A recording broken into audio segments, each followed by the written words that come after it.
Alors, bonjour à tous. On va faire un cours ici sur Dubaï.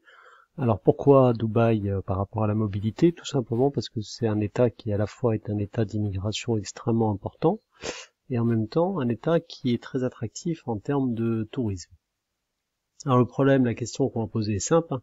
Comment un État aussi petit qui est composé à plus de 90% de zones désertiques, sans aucun ou presque patrimoine historique ou culturel, est devenu l'un des espaces les plus dynamiques et les plus attractifs dans le domaine du tourisme et des migrations dans le monde. Alors, situer l'Émirat de Dubaï dans le monde et dans la région, je vous ai mis tout d'abord une carte ici, vous voyez, de toute l'Europe, le bassin méditerranéen. On voit ici donc la péninsule arabique. Et donc Dubaï, c'est ici, donc c'est juste sur ce qu'on appelle tout près du détroit d'Ormuz, c'est-à-dire dans le passage ici, entre la mer Rouge et la mer d'Arabie. Donc c'est un point, d'un point de vue stratégique, qui est extrêmement important.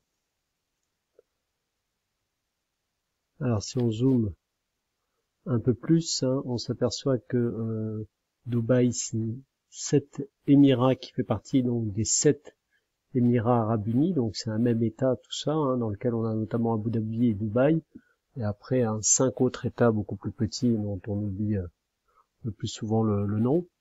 Dubaï même, comme vous le voyez ici, est très petit, à peu près, on voit ici l'échelle 100 km, donc à peu près 100 km ici le long des côtes, et sur l'intérieur 70-80 km, donc c'est vraiment un État extrêmement petit, hein, qui fait la taille d'un département français à peu près. Sur ce territoire, on a quand même 3 millions d'habitants, hein. On n'a pas ici la densité, mais elle est forte, hein, elle est de l'ordre de 700 habitants au kilomètre carré, alors que là encore, 90% du territoire est quasiment vide et composé de désert. 83% de la population est donc d'origine étrangère, ce qui est évidemment énorme. Je crois que c'est le record du monde, hein, quasiment, hein, donc c'est vraiment un cas à part. Un pays riche, 35 000 $, hein, la France est un petit peu en dessous, aux alentours de 30 000 $ par habitant et par an. 24e rang mondial. Je vous rappelle qu'il y a 200 pays dans le monde, donc ça veut dire que ça fait partie des 10% des États les plus riches de la planète. Enfin, autre point important, hein, qui est plus lié au tourisme, mais aussi aux migrants, hein, c'est le premier aéroport du monde en ce qui concerne le trafic international. Évidemment, le trafic intérieur est faible, puisque le territoire est tout petit et qu'il n'y a qu'un seul aéroport. Par contre, en ce qui concerne les vols internationaux, donc vers d'autres pays, c'est le premier au monde, donc ça montre bien la forte attractivité de Dubaï. Alors, quelques autres points. Donc c'est un des 7 Émirats Arabes Unis. Les Émirats Arabes Unis, c'est donc un État fédéral qui comprend donc Abu Dhabi et Dubaï, en tout 82 000 km². Pour avoir une référence, je rappelle que la France c'est 550 000 km², donc c'est à peu près 6-7 fois plus petit que la France. Il est présidé par un conseil suprême qui réunit les 7 émirs pour gouverner. Dubaï est la plus grande métropole, 2,7 millions d'habitants, hein, sur un tout petit territoire. C'est la deuxième économie de la fédération d'ailleurs, Abu Dhabi, avec près d'un quart du PIB total. L'originalité de Dubaï, c'est que cet émirat a centré son développement sur le développement d'une plateforme commerciale avec un port et un aéroport extrêmement importants, et depuis quelques années s'est développé dans les services financiers, tourisme, commerce de détail. Alors pour certains c'est un rêve, pour d'autres c'est un cauchemar, hein. C'est une destination qui fait rêver parce qu'il y a le soleil et la chaleur toute l'année, la mer et les plages, le luxe, les richesses, la modernité, les nouvelles technologies. Pour d'autres c'est l'inverse, hein. C'est un véritable cauchemar. Il fait 50 degrés toute l'année, des clims partout, beaucoup de pollution, les droits de l'homme qui ne sont pas respectés, encore moins les droits de la femme, pas de démocratie, et une exploitation de la main-d'œuvre étrangère assez impitoyable. En tout cas, effectivement, c'est un territoire qui semble avoir un succès extrêmement important, presque miraculeux, parce qu'effectivement l'État est minuscule, un territoire composé, on l'a dit, à plus de 90% de désert, et qui a été quasiment vide pendant des siècles, hein. Au moment de l'indépendance du territoire des Émirats Arabes Unis, Dubaï c'était 15 000 habitants, aujourd'hui c'est 3 millions, donc c'est un territoire qui s'est développé sur les 20-30 dernières années de façon assez incroyable. Alors comment expliquer ce succès? Le pétrole évidemment, Mais en fait, on est déjà dans l'après-pétrole, hein. Le Dubaï n'a jamais eu énormément de pétrole, il a exploité beaucoup au départ, mais aujourd'hui, ça représente plus grand-chose. Vous voyez ici qu'en 75, c'était les 2 tiers du PIB du pays. Aujourd'hui, c'est à peine 3%. Donc finalement, c'est l'un des pays, hein, de la région où il y a le moins de pétrole aujourd'hui. Mais en même temps, c'est pas forcément une mauvaise nouvelle. Alors, ça leur a permis, ce pétrole, d'investir dans les années 80 et 90. Aujourd'hui qu'ils ont moins de pétrole, ils profitent de leurs investissements, de leurs infrastructures, de leurs aéroports flambant neufs, etc. Donc la position géostratégique est intéressante, puisqu'on est tout près de ce détroit d'Ormuz où passe une grosse partie du pétrole de la planète. La capacité de Dubaï à investir dans différents domaines est assez spectaculaire, les infrastructures touristiques, les aéroports, l'aviation, notamment. D'autre part, donc, c'est un pays qui a tout misé sur l'immigration. On l'a déjà dit, 85% de sa population est étrangère, 200 nationalités dans le pays, donc si on fait l'un des pays les plus cosmopolites du monde. Et les touristes sont 5 fois plus nombreux que la population. On a près de 16 millions de touristes l'année dernière. Évidemment, cette année, ce sera beaucoup moins, contre 3 millions d'habitants. Donc, c'est évidemment quand même très spectaculaire. Alors, en ce qui concerne les migrants du travail, on reviendra sur le tourisme une autre fois. Paradis ou enfer, effectivement, ça dépend de quel point de vue on se place. Déjà, il faut bien différencier 2 types de migrants. Les migrants les plus importants sont ceux qui viennent des pays pauvres. Ils sont le plus souvent peu formés, mal payés, privés de nombreuses libertés. Ils sont très majoritaires en nombre, et on prend plus de 90% des migrants qui sont présents dans le pays.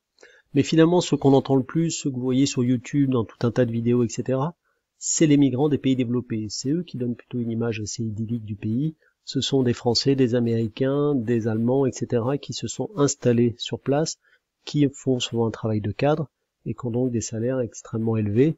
Et donc pour eux, effectivement, la situation est souvent très favorable. Pour autant, elle n'est pas parfaite non plus, ou en tout cas, elle limite quand même les libertés, puisque les passeports sont souvent confisqués par l'employeur, même pour ces migrants-là. Évidemment, le contrôle sur la consommation d'alcool est plus fort que dans d'autres pays. Il n'y a pas de véritable liberté d'expression, il n'y a pas de véritable démocratie. Et surtout, le droit du travail n'est pas du tout respecté de la même façon qu'en France. On gagne très bien sa vie, mais on peut se faire licencier du jour au lendemain sans raison. Alors, quand on regarde le taux d'immigrés à Dubaï, il est donc effectivement spectaculaire. On le voit ici quand on regarde les Émirats Arabes Unis. Vous voyez effectivement la population nationale. Ici, donc là, c'est sur l'ensemble, c'est Dubaï plus les voisins. 1 million d'habitants nationaux, 7 millions de résidents étrangers. Ça fait 87% même sur l'ensemble des Émirats Arabes Unis qui sont étrangers. Qatar, même chose. Hein. Par contre, pour les autres pays, c'est quand même moins. En Arabie Saoudite, c'est 33%. Mais en même temps, ça n'a rien d'exceptionnel sur la région, dans la région, hein, qui globalement fait quand même beaucoup appel à l'immigration. Donc ça n'est pas exceptionnel, même si c'est quand même le plus fort taux de la région. Alors d'où viennent ces migrants économiques des pays pauvres? On va regarder tout de suite ce document qui va nous informer sur cette question-là. La plupart des émigrés donc à Dubaï sont des hommes seuls, hein, très peu de familles se déplacent, et donc ce sont les travailleurs qui viennent pour 3, 4, 5, 10 ans. Et on voit qu'effectivement, une grosse majorité viennent d'Asie. Tous ceux qui viennent d'Asie, c'est ici. Donc sur un total, effectivement, ici de 8 millions, il y en a près de 6 millions qui viennent d'Asie. Hein. Si je fais le compte ici, presque 3 millions d'Inde, plus 1 million du Bangladesh, plus 1 million du Pakistan, on est aux alentours de 6 millions. Et sur ces 6 millions, il y en a la moitié qui viennent d'Inde. Donc l'Inde, c'est 2,8, presque 3 millions de migrants qui sont à Dubaï. Donc c'est de loin la communauté la plus importante.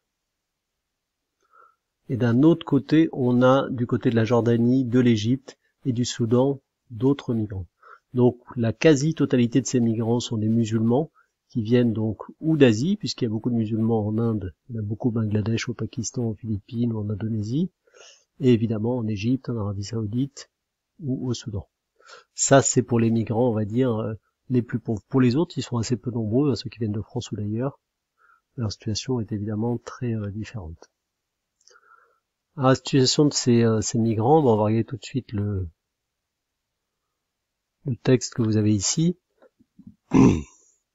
Le déséquilibre démographique de Dubaï explique le statut spécifique des migrants, tant en termes d'encadrement, de droits, etc., à travers le système de la kafala. Alors qu'est-ce que c'est que la kafala? On vous dit une procédure permettant à un employeur d'établir une tutelle sur son employé d'origine étrangère en restreignant les droits de ce dernier.